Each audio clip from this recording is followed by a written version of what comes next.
Yang keempat adalah wanita perokok. Halo, what's up guys? Welcome back to my channel. Balik lagi nih bersama Gigi di sini. And how are you guys? Apa kabar kalian semua?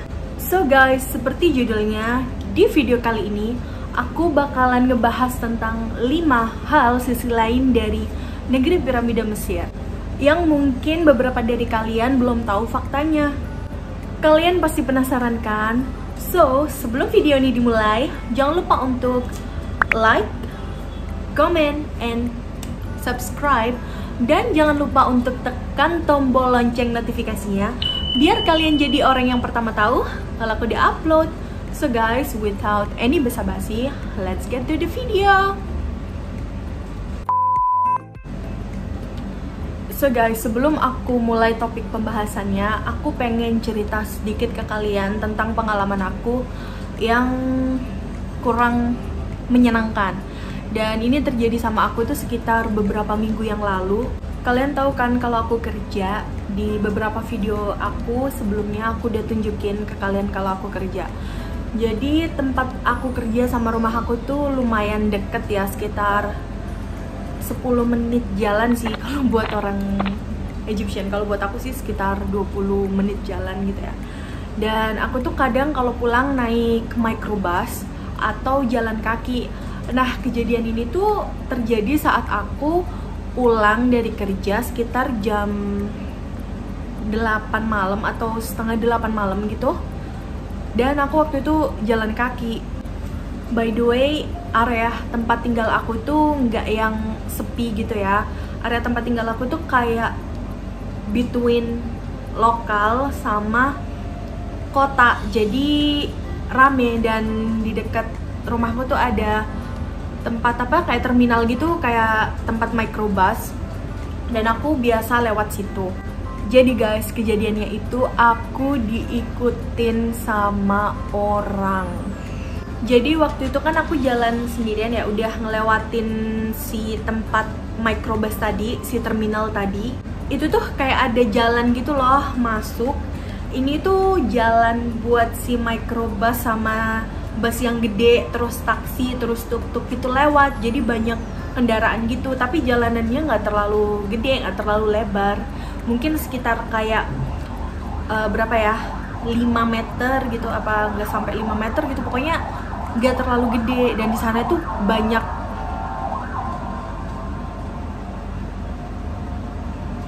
sorry guys, barusan ada suara miu-miu, kayaknya itu suara polisi atau enggak ambulans. Jadi yang aku bilang tadi itu di sana banyak pertokohan, banyak restoran gitu, jadi pokoknya rame lah. Dan di situ tuh ada cowok ya, dari jauh itu dia kayak ngeliatin aku gitu. Aku sih sebenarnya nggak ngeh ya awalnya. Terus dia kayak lewat gitu, tapi dari seberang jalan. Dari seberang jalan kan, itu kan jalannya kecil ya, kayak aku bilang tadi. Jadi aku tuh ngeh gitu kalau si cowok ini sebenarnya ngeliatin aku. Nah abis itu tiba-tiba dia kayak dari belakang aku gitu loh. Terus aku kan jalan, tas aku tuh tas yang miring itu. Aku sambil pegang handphone, sambil pegangin si apa sih itu namanya, tali tas aku gitu, sambil ya jalan biasa. Terus si orang tadi nih, si cowok ini tuh dari belakang kayak jus gitu, gimana sih, kayak ke pundak aku yang sini. Terus dia kayak oh sorry gitu, tapi aku tuh enggak kalau ini tuh orang tadi yang ada di seberang jalan itu gitu. Nah terus aku pikir juga oh oke, it's okay, aku bilang kayak gitu kan. Terus aku ngelanjutin jalan. Di situ aku udah ngerasa kayak nggak enak gitu. Aku mulai teks Mahmud kan. Aku aku bilang kalau bisa nggak ke bawah, buat jemput aku di bawah gitu kan. Kayaknya ada orang yang ngikutin aku.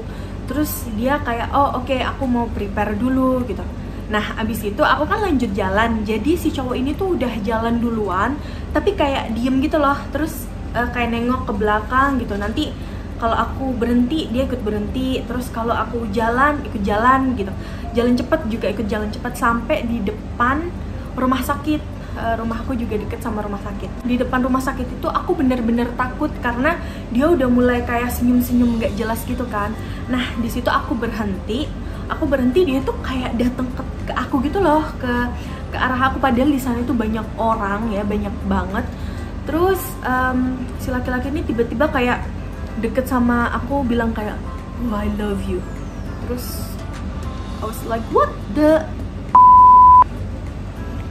Dan di sana aku teriak-teriak nggak jelas kayak help me. Dia tuh lari, dia habis bilang kayak gitu sambil senyum-senyum kayak orang gila, terus lari.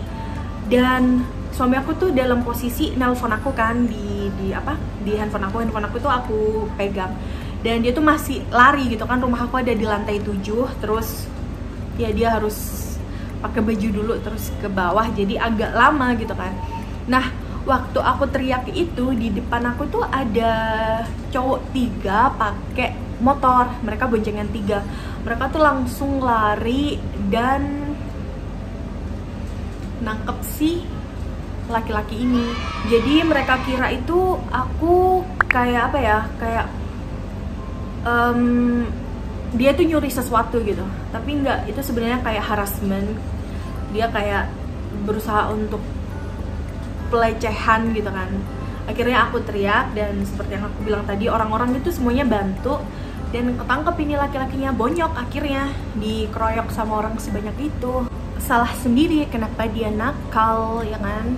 Tapi ya alhamdulillah aku nggak apa-apa, aku nggak kurang sedikit pun. Dia nggak ngapa-ngapain aku, cuman kayak ya namanya juga cewek ya, biasanya kalau digituin langsung keluar gitu, apa namanya, kelebayannya. Tapi ya itu nggak lebay. Itu tuh sebenarnya banyak terjadi di Mesir. Makanya itu hari ini aku mau ngebahas tentang 5 hal tadi yang mungkin sebagian dari kalian masih belum tahu tentang sisi lain dari negara ini. Oke, so sekarang kita bakalan masuk ke pembahasan yang pertama, yaitu harassment. Jadi di Mesir itu masih banyak sekali kalian bisa jumpain beberapa orang-orang yang agak gila gitu ya, kalau bisa dibilang. Di Mesir itu nggak ada yang namanya privacy. Jadi gimana pun kalian, terus meskipun kalian pakai kerudung, pakai baju yang rapi sekalipun, kalau kalian jalan di jalan raya atau di tempat umum, nggak cewek nggak cowok, semua mata bakal lihat kalian. Apalagi kayak aku nih, aku kan tinggal di daerah yang agak lokal gitu, jadi kayak gini nih udah jadi makanan sehari-hari. Bahkan ketika aku tuh jalan sama Mahmud, mereka tuh bakalan ngeliatin atau ngikutin. Dan pemerintah Mesir sendiri itu udah ngasih nomor darurat buat foreigners, buat wanita-wanita Mesir. Kalau ada seseorang yang mencurigakan atau ngikutin atau apapun itu yang berhubungan dengan harassment, terus apa itu namanya, privacy atau apa, mereka tuh bisa langsung telepon ke 15115. Nah, itu nomornya, 15115. Jadi kita langsung telepon ke nomor tersebut, dan kayaknya nanti polisi itu datang gitu untuk nyelamatin atau enggak barengin si cewek atau wanita ini gitu. Makanya itu guys, kadang masih ada beberapa orang yang berpikiran kalau nikah sama orang Mesir itu nanti nggak boleh keluar, dipenjara di rumah, terus nggak bisa ngapa-ngapain, suaminya doang yang boleh keluar, main ke sana main ke sini, terus yang belanja suaminya atau bla bla bla. Itu karena lebih ke privacy dan protection gitu untuk kita semua, untuk si cewek. Karena emang kadang si laki-laki Mesir ini mikir karena kita itu foreigner, kita nggak tahu country-nya dia, si Mesir ini seberat apa. Akhirnya ya udah, mendingan kamu di rumah aja, aku aja, demi keselamatan kamu nggak usah keluar, biar aku aja yang belanja.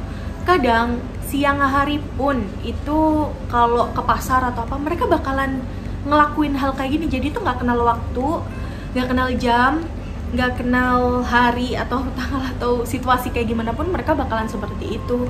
So guys, jadi jangan anggap kalau kebanyakan pria-pria Mesir itu jahat karena mengurung kalian di rumah. It's not about mereka mengurung kalian, mereka mau kalian aman. Oke, next, pembahasan kedua ini adalah minuman beralkohol. Jadi guys, seperti yang kalian tahu kan, Mesir itu negara Timur Tengah ya, negara Islam. Tapi ada beberapa sisi yang kalian itu belum tahu benar tentang Mesir. Itu salah satunya ini, minuman beralkohol. For your information guys, minuman beralkohol di Mesir itu kalian bisa temuin di mana aja. Itu bahkan kayak kios-kios kecil itu jual dan itu legal. Ya, itu legal. Mereka bahkan punya website buat delivery. Itu biasanya tapi punya spesifik umur gitu, sekitar kayak umur 21, minimal umur 21 baru bisa beli di situ pakai KTP gitu.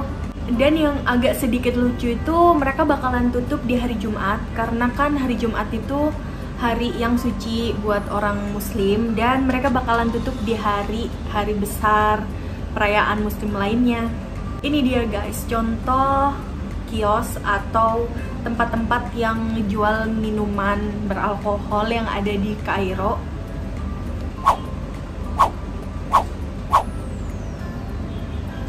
Jadi gimana menurut kalian? Komen di bawah. Next. Yang ketiga itu masih dalam dunia peralkoholan dan lain-lain. Jadi di Mesir itu banyak sekali klub malam berjejeran. Mereka tuh buka biasanya dari jam 11 malam sampai pagi, of course. Dan itu tuh legal juga, tapi kayaknya nggak ada batasan umur ya untuk masuk. Yang pasti bukan di bawah umur banget, sekitar mungkin umur 18 sudah boleh masuk. Di sana itu mereka menampilkan kayak belly dance, terus party, dan of course ada minuman-minuman juga gitu. Dan mereka it's okay gitu, itu bukan sesuatu yang ilegal. Bahkan di sana ada polisinya gitu untuk ngejaga si klub-klub malam ini. Biasanya klub-klub malam ini tuh ada di sekitaran Sungai Nil. Mereka itu kayak modelnya perahu gitu loh, perahu tapi gimana ya bentuknya? Aku udah coba cari di Google tapi nggak ketemu. Jadi kayak ngapung gitu loh di atas di atas Sungai Nil, tapi bukan perahu yang benar-benar perahu. Kalian ngerti kan maksud aku? Next. Yang keempat adalah wanita perokok. Jadi di Mesir itu udah sesuatu yang common kalau cewek itu ngerokok. Itu bukan sesuatu yang kayak bad gitu. Kalau di negara kita, di Indonesia kan kalau ngelihat cewek ngerokok itu identik dengan sesuatu yang gak baik, mereka anak nakal gitu kan, cewek nakal. Tapi kalau di Mesir itu bahkan di di perusahaan-perusahaan gitu, di tempat kerja, di kantor, banyak wanita yang ngerokok, bukan ngerokok shisha ya. Kalau shisha kan kadang juga kalian tahu kalau cewek nge-shisha it's okay gitu. Itu bener-bener rokok yang cigarettes itu. Jadi gimana menurut kalian? Komen di bawah. Next. So okay guys, dan ini yang terakhir, kelima, yaitu wanita malam. Ada beberapa fakta unik tentang wanita malam di Mesir ini. Salah satunya adalah abaya. Jadi aku kan pernah tinggal di Qatar ya, dan mayoritas cewek di negara Qatar ini tadi pakai abaya. Kalian kalau nggak tahu abaya, nah itu dia abaya. Jadi kayak dress gamis yang warna hitam, terus pakai kerudung hitam. Itu tuh udah khasnya kayak negara Gulf gitu kan. Kalau di Mesir ini kebanyakan dari wanita-wanita malamnya itu pakai abaya. Jadi ada satu hal lucu nih. Aku waktu baru pertama kali pulang dari Qatar dan aku ke Mesir, aku tuh kan punya banyak abaya ya, karena aku waktu itu tinggal di Qatar. Aku pakai, dan kata beberapa temen Egyptian aku itu, mereka kayak, kok lo pakai abaya sih, kok gini sih? Aku tuh awalnya kayak ya udah, emang aku udah kebiasaan pakai abaya. Kata mereka sih, please kalau di Egypt jangan pakai abaya, karena apalagi kalau malam ya, karena itu tuh sesuatu yang sexually gitu. Juga untuk wanita-wanita malam di sini, mereka tuh kebanyakan jualan ini juga, banyak yang jualan kayak tisu-tisu kayak pengemis gitu. Dan mereka bawa anak. Mereka bahkan berjejeran di depan klub malam itu dan bawa anak-anak mereka yang umur 10 tahun, umur 5 tahun untuk bareng mereka gitu. So guys, gimana menurut kalian tentang sisi lain dari Mesir? Of course, setiap country punya sisi baik dan sisi buruk. Tapi karena Mesir ini tadi negara Timur Tengah dan negara Muslim, mungkin kebanyakan dari kalian bakalan mikir tentang hal yang berbeda gitu dari apa yang aku barusan kasih tahu kalian. Mungkin kalian bakalan berpikiran kalau Mesir itu daerahnya kayak Muslim kental gitu. Padahal ya enggak, sama aja gitu sama kayak negara-negara lainnya. Apalagi Mesir itu nge-absorb culture itu cepat. Apalagi culture yang dari barat, dari Eropa dan sebagainya. So guys, I hope you like this video dan sampai jumpa di video aku selanjutnya. Bye bye. See you next time.